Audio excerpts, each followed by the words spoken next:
খেতে যদি ভালো না লাগে তাহলে এরকম ডিম সিদ্ধ করে নেবেন, আর সিদ্ধ করে এরকম ছুলিয়ে নেবেন। আর এখানে লাল মরিচ আর কাঁচা মরিচ নিয়ে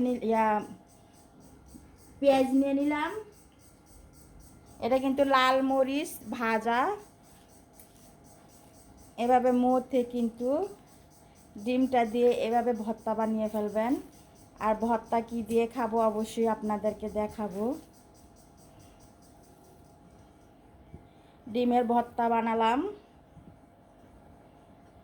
এখানে ডিমের ভর্তা বানালাম। আর এখানে আছে ইলিশ শুটকির ভর্তা।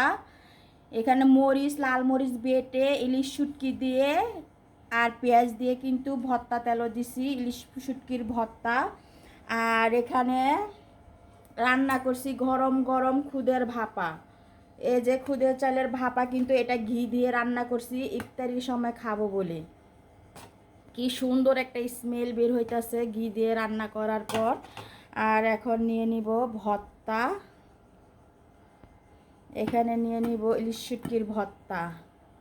উফ, খেয়ে যে গরম গরম কত মজা। সেই স্বাদ।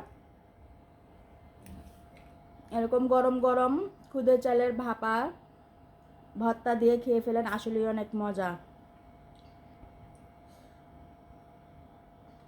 অনেক মজা হয়েছে, নাও খাইবানি। আয়ো মুখে খাওয়া দে তুইলা। আয়ো আয়ো আয়ো, দেখো তো কেমন মজা হয়েছে। বিসমিল্লাহ। তোমার ভালোবাসি তো। মজা হয়েছে না? অনেক মজা হয়েছে।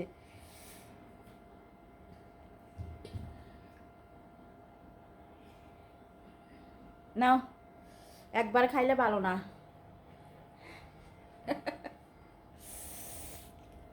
অনেক মজা। এখন খাই, বন্ধুরা আপনারা সাথে থাকেন।